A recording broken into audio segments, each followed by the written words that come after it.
Essa chuva não vai parar, né? Dendi, quem você acha que vive melhor? O rato da cidade ou o rato do campo? A metáfora dos ratos é uma escrita nas fábulas de Esopo. A fábula conta a história de dois ratos. Um deles mora no campo, e isso permite que ele tenha uma vida tranquila, mas ao mesmo tempo, ele não pode aproveitar de refeições abundantes e gostosas. E já o rato da cidade deve passar por muitos obstáculos e riscos, porém, ele pode aproveitar da melhor comida e com uma grande frequência. Essa metáfora se encaixará melhor com o andamento do vídeo, mas eu peço que vocês a mantenham na cabeça enquanto vocês os assistem.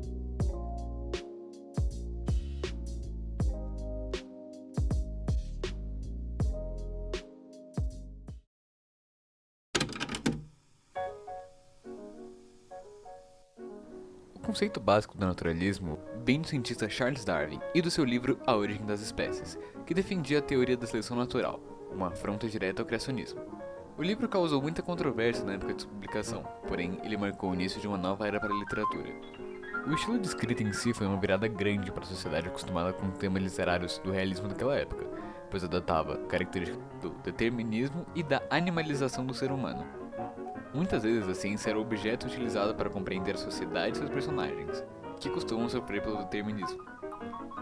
Esses personagens tinham características mais instintivas e biológicas, pensando muito mais em desejos intrínsecos do que extrínsecos, como o sexo, e retrospecta a imagem mais romântica dos personagens de outros tipos de obras. Um autor brasileiro de renome que vale ressaltar é Aloysio de Azevedo, que trouxe para o naturalismo as origens como caricaturista para dar um spin na fórmula conhecida até então, refletindo muito de sua profissão em seus personagens.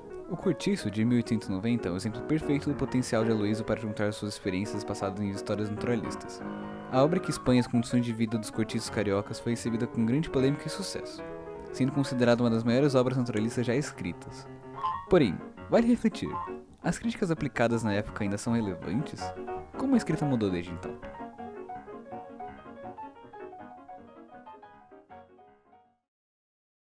São Paulo, dia 1º de outubro de 1992, 8 horas da manhã.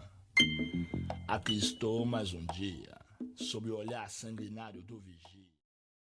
Assim como qualquer coisa que envolva crítica e conflitos, o naturalismo também mudou para acomodar os dias atuais. A ciência é um belo exemplo de mudança e avanço. O que na época era importante como evolução, hoje já mudou de prioridade. Os estudos sobre psicologia estão cada vez mais avançados e refletem cada vez mais em nossa sociedade escrita. Além de que, diferente do século XIX, o naturalismo não está mais preso aos livros e pode ser explorado e utilizado em outras mídias como filmes e produções musicais.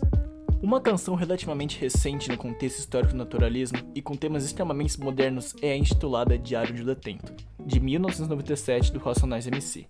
A lírica da música segue o diário de um prisioneiro durante o massacre da prisão Carandiru, expondo de forma fria e cruel a vida cotidiana no presídio.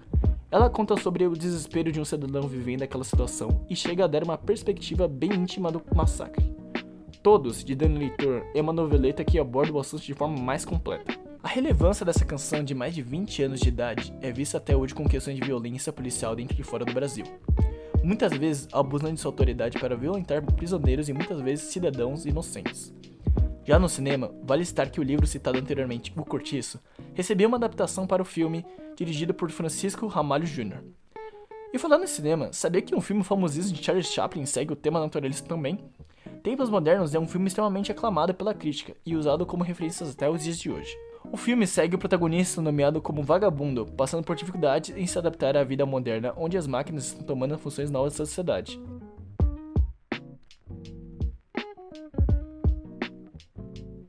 Lembra da metáfora dos ratos lá do começo do vídeo? Começou a reparar as ligações que ela tem com as obras citadas? E vale refletir, alguns ratos têm uma vida realmente calma?